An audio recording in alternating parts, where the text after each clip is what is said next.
So now let's try to use that model to figure out how much it's going to cost us to rent those kayaks for 5 hours. Remember, X stood for our number of hours. So we want to replace X with 5. So this becomes Y equals 30 times 5 plus 20. 30 times 5 is 150, plus the 20 extra dollars for the transportation fee means it's going to cost us $170 to rent those kayaks for 5 hours. What if we can't afford that? We want to only spend $150. Can we use that same model to do the opposite instead of figuring out how much it's going to cost us for a certain number of hours? Instead, let's figure out how many hours we can rent if we have 150. Remember, Y stood for our total cost, and our total cost that we want to spend is 150. So instead of replacing X this time, we're going to replace Y with 150, and then we're going to solve from there. So we're going to subtract 20 from each side. We get 130 equals 30x. Divide both sides by 30. And then this time it doesn't come out nice and even. We end up getting a decimal. So depending on how the company will rent to us, we can either rent for 4.3 hours. We don't have enough money to rent for 5 hours. If we can only do by the whole hours, then we would say that that could be 4 hours there. Good job. Let's go over a problem from the previous IP. I want you right now to pause the video and see if you can answer these 2 questions. Then we'll go over them together. This time we're learning about Julie. Julie is earning money to buy a new car. She has started out with $500 saved, and she's starting a new job where she's going to earn $150 per week.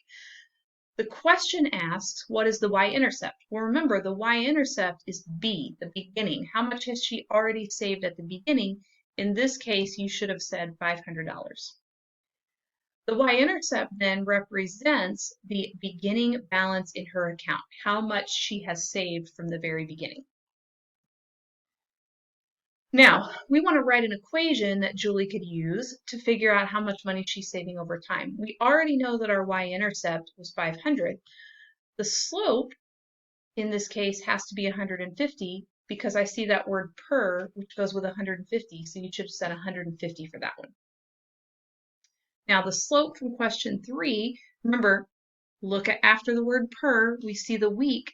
The slope then is, not the number of weeks.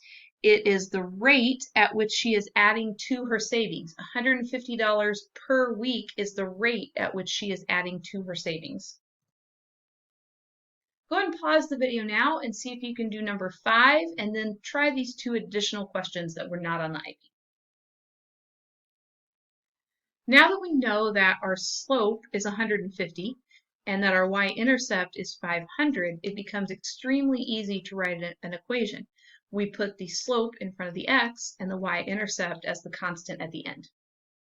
Now it says, what does the x value in our equation stand for? Well, remember, the x goes with our slope. So we look back up here and we see that it's per week. That means our x value is our number of weeks. In this case, the number of weeks it will take Julie to save up enough money for the car. The y value, remember, y is a total. Remember, this is money. Each of these things are dollars. So we're going to save up enough money. This is the total money to buy the car. All right, pause the video and try these 2 questions on your own. Remember, the equation should have been y equals 150 per week plus 500. If Julie needs $4,000 to buy a used car, will she have enough money after saving for 20 weeks? Well, remember, the x was our number of weeks. So we're going to replace 150 with 20 and then add on the additional 500 she already has saved. So it's 150 every week for 20 weeks. In that amount of time, she's going to save up $3,000. She already had the 500, which gives her $3,500. So no, she will not have enough time. She will not have enough money after 20 weeks. Go ahead and pause your video now and try number 7 on your own. This one's different because it says how many weeks will she need to save to buy the car mentioned in number 6. So in number 6, it says she needed $4,000 to buy the used car. Well, remember our equation was y equals 150x plus 500. So we can replace, remember y was the total cost for the car. So we replace our y value with 4,000 and then the rest of the equation just stays the same. We take 100, 4,000 minus 500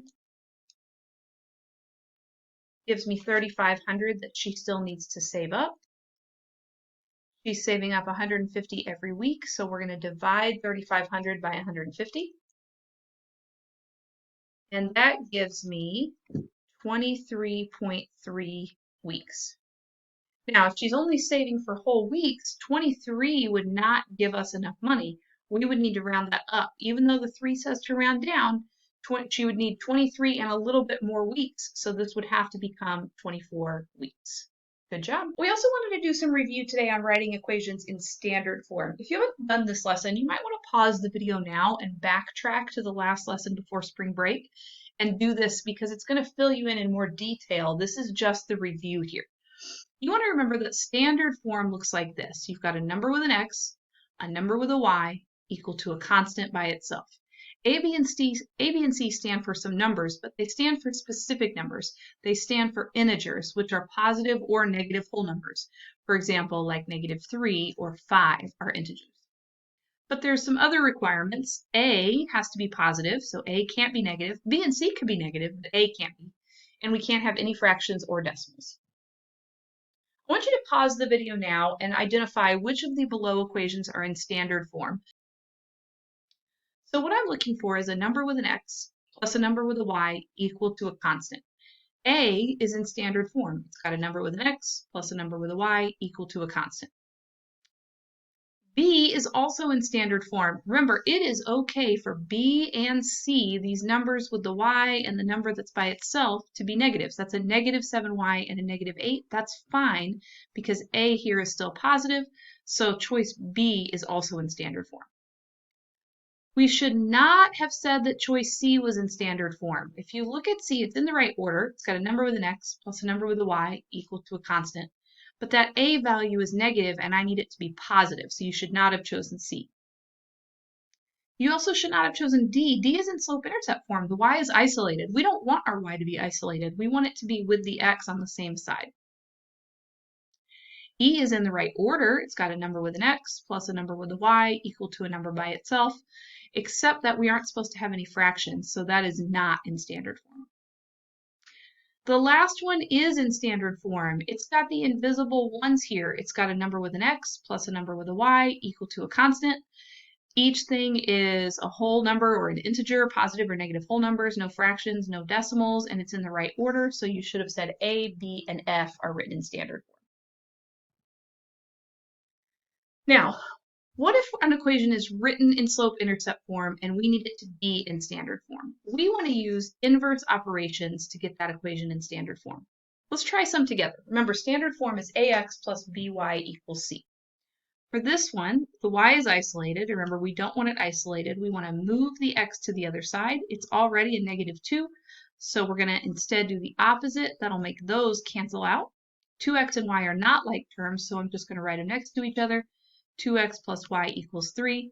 I've got a number with an x plus a number with a y equal to a number by itself, so we're good to go there. Pause the video and try this example on your own. You should have drawn your line down, add 3x to each side. These are not like terms, so we've got a number with an x plus a number with a y equal to a number by itself. Nice job. Again, we want to use inverse operations to get our equation in standard form. Let's try some together. Remember, our standard form is ax plus by equals c. We don't want our y to be isolated, so we're going to subtract 2x from each side. That eliminates the x on this side and moves it to the other side. They are not like terms, so I just write them next to each other. The problem is I can't have my 2 be a negative, so I'm going to divide both sides by a negative. But be careful here, every term changes signs. The negative divided by the negative becomes a positive divided by a negative becomes a negative, a positive divided by a negative becomes a negative. That's our standard form. Pause the video and try this example on your own. You should have followed the exact same set of steps as we did on the left. We're going to subtract our 5x from each side to move the x's to be on the same side as the y. So we have negative 5x plus y equals 8. And then again, we want to get rid of that negative, so it's going to become 5x minus y equals negative 8. Remember, it's okay to have your b and your c, so we've got our negative 1 and our negative 8, that's fine. As long as a, the 5, is positive, you're good to go there. All right, same idea. We want the x and the y to be on the same side, so we're going to subtract that 2x from each side. So we have negative 2x minus 4y equals 7. And then remember, a needs to be positive, so we're going to divide everything by negative 1. So we have 2x plus 4y equals 7. Pause the video and try this problem on your own. You started by drawing your line down from your equal sign. Subtract your 5x from each side. These aren't like terms, so we put them next to each other. Negative 5x minus 3y equals positive 8. And we're going to divide everything by negative 1. Negative divided by a negative becomes a positive. A negative divided by a negative becomes a positive. Positive divided by a negative becomes a negative. By the way, I just noticed that I made an error over here. When I did positive 7 divided by negative 1, I wrote that as positive 7. It should have been negative 7. Now let's get rid of some fractions. We want to multiply every term by the denominator on both sides. So we're going to do 2 times y, 2 times 1/2 x, and 2 times 3. So we get 2y equals 1x minus 6. This should look very similar to some of the previous problems we've done. Now we're going to move the x to the other side. We get negative 1x plus 2y equals negative 6. We're going to divide everything by negative 1. That's so that our a will become positive. So we have 1x minus 2y equals 6. And now it's in standard form. Pause the video and try this problem on your own. Just like in this first step here, we should have multiplied everything by 3 to get rid of our fraction. Even the 2 gets multiplied by 3. Everything is going to get 3 times larger so that it stays balanced. That leaves us with 3y. The 3's cancel here, so you're left with 1x minus 6. You're going to subtract the 1x from each side, just like we did here. That becomes negative 1x plus 3y equals negative 6. And then a can't be negative, so we're going to divide everything by negative 1. That gives me 1x minus 3y equals positive 6. Notice the sign changes on everything. All right, let's try this one. We're going to multiply everything by 3 here. So we're going to do 3 times y equals 3 times negative 1/3 x plus 4. Oops, don't forget the 4 also needs to get multiplied by 3. So this becomes 3y equals negative 1x plus 12. This time we're going to add the 1x to each side. And surprise, surprise, that means there's no need to divide by a negative 1. Because when this was a negative already, it becomes a positive. Go ahead and pause the video and try this example on your own. You should have multiplied everything by 2. That gives us 2y. Here the 2's cancel. You're left with negative 1x plus 10. Add 1x to each side. So you have 1x plus 2y equals 10.